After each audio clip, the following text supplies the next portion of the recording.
आप सभी को मेरा प्रणाम। आज मैं आप लोगों के समक्ष पुत्रदा एकादशी के विषय में चर्चा कर रही हूँ।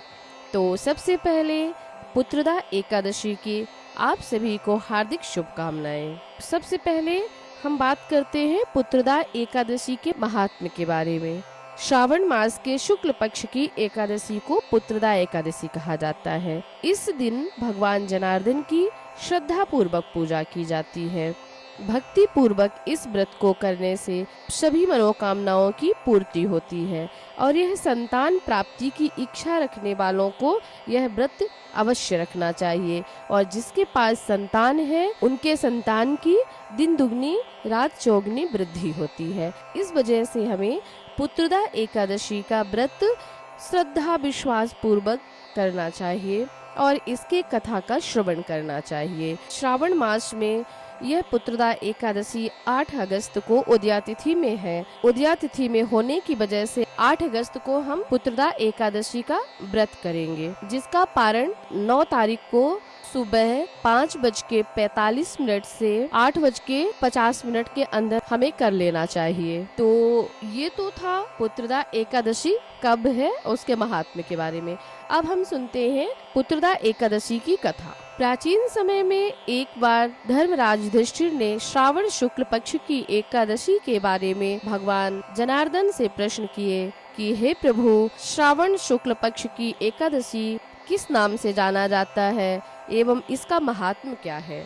तो भगवान कृष्ण ने उत्तर दिया, हे पांडु पुत्र युधिष्ठिर, श्रावण शुक्ल पक्ष की एकादशी का नाम पुत्रदा है। मैं इसके बारे में एक प्राचीन कथा सुनाता हूँ, जिसके सुनने मात्र से वाजपेयी यज्ञ का फल प्राप्त होता है। आप ध्यान पूर्वक इस कथा का श्रवण करें। तो बोलो पुत्रदा एकादशी की जय। द्वापर युग के आरंभ में महिष्मती नगरी में महीजीत नाम का एक प्रतापी राजा राज्य करता था। उसका बड़ा राज्य था, परंतु कोई पुत्र न होने के कारण राजा महीजीत को राज्य सुखदायक नहीं लगता था।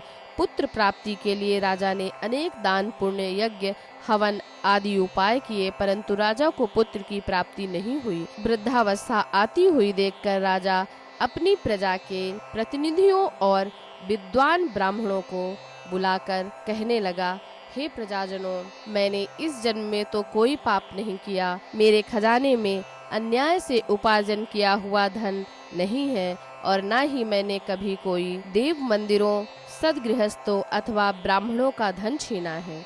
किसी दूसरे की धरोहर भी मैंने कभी नहीं छीनी। प्रजा पर अन्यायपूर्ण कोई कर नहीं लगाया। मैं प्रजा का पुत्र के समान पालन करता हूँ तथा ब्राह्मणों और सन्यासियों को भरपूर दान देता हूँ। यद्यपि न्याय की रक्षा के लिए मैं अपराधियों को दंड देता हूँ, परंतु कभी किसी से कोई घृणा नहीं करता।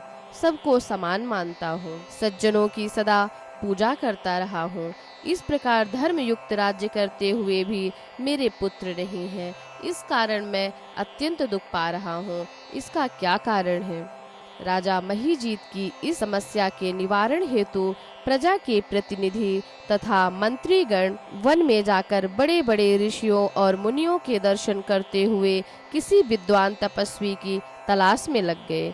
एक आश्रम में उन्होंने एक अत्यंत वयोवृद्ध धर्म के ज्ञाता बड़े तपस्वी, परमात्मा में मन लगाए हुए, निराहार, जितेंद्रिय, जितात्मा, जित क्रोध, सनातन धर्म के गूढ़ तत्वों को जानने वाले, समस्त शास्त्रों के ज्ञाता महात्मा लोमश मुनि को देखा। एक कल्प के व्यतीत होने पर एक रोम गिरता था लोमश ऋषि का, इतनी अधिक थी ऋषिवर की आयु। सबने जाकर लोमश ऋषि को प्रणाम किया और उनके सामने बैठ गए। उन्हें देखकर ऋषि ने पूछा कि आप लोग किस कारण से आए हैं? आप मुझे अपनी समस्या बताएं। निसंदेह मैं आप लोगों का हित करूंगा। लोमश ऋषि के ऐसे वचन सुनकर सब लोग बोले, हे महर्षि, यद्यपि आप हमारी बात जानते हैं, ब्रह्मा से भी अधिक सामर्थ्य है आप में, मगर फिर भी हम अपनी व्यथा कहते हैं। महिष्मतीपुरी का धर्मात्मा राजा महीजीत प्रजा का पुत्र के समान पालन करता है, परंतु फिर भी वह पुत्रहीन है। हम लोग उसकी प्रजा हैं। अपने राजा के दुख से हम दुखी हैं। हमको पूर्ण विश्वास है कि आपके दर्शन से हमारा संकट अवश्य दूर हो जाएगा, क्योंकि महान पुरुषों के दर्शन मात्र से अनेक कष्ट दूर हो जाते हैं, ऐसा हमने सुना है। आप कृपा करके राजा के पुत्र होने का उपाय बताएं। यह वार्ता सुनकर ऋषि लोमश जी ने थोड़ी देर के लिए अपने नेत्र बंद कर लिए और राजा के पिछले जन्म का सारा वृत्तांत ज्ञात कर लिया। फिर लोमश ऋषि ने स्नेहमय वाणी में कहा, हे महानुभावों, आपका राजा पूर्व जन्म में एक निर्धन वैश्य था। निर्धन होने के कारण इसने अनेक बुरे कर्म किए। वह एक गांव से दूसरे गांव व्यापार करने के लिए जाया करता था।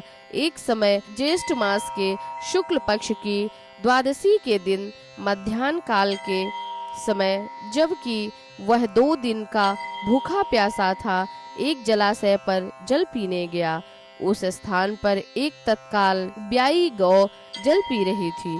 राजा ने उस प्यासी गौ को जल पीने से हटा दिया और स्वयं जल पीने लगा। इसी पाप के कारण राजा को निपुत्री होने का दुख सहना पड़ रहा है। एकादशी के दिन भूखा रहने से वह राजा बना है और प्यासी गौ को जल पीने से हटाने के कारण पुत्रहीनता का दुख भोगना पड़ा है। फिर सब लोगों ने कहा, हे मुनि श्रेष्ठ, राजा के इस पाप के निवारण का कोई तो उपाय होगा, कृपया करके आप हमें कहें। अतः राजा का यह पाप नष्ट हो, आप ऐसा कोई उपाय बताने की कृपा करें।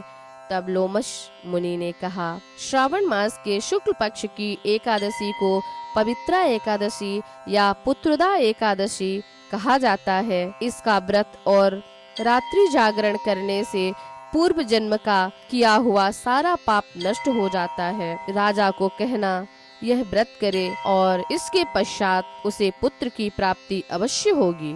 लोमस ऋषि से उपाय जानने के बाद सभी व्यक्ति नगर को वापस लौट आए। जब श्रावण शुक्ल पक्ष की एकादशी आई तो सब ने मिलकर ऋषि की आज्ञानुसार राजा सहित पुत्रदा एकादशी का व्रत किया और जागरण किया। इसके पश्चात द्वादशी के दिन इसके पुण्य का फल राजा को दिया गया। उस पुण्य के प्रभाव से रानी ने गर्भ धारण किया और प्रसव काल समाप्त होने पर उसके एक बड़ा तेजस्वी पुत्र उत्पन्न हुआ। अंत में भगवान कृष्ण ने कहा, हे राजन, इस श्रावण शुक्ल पक्ष की एकादशी का नाम पुत्रदा एकादशी है। अतः संतान के सुख की इच्छा रखने वाले इस व्रत को अवश्य करें। इसके महात्म को सुनने से मनुष्य सब पापों से मुक्त हो जाता है और इस लोक में संतान सुख भोग कर परलोक में स्वर्ग को प्राप्त होता है। बोलो श्री कृष्ण भगवान की जय। बोलो एकादशी मैया की जय।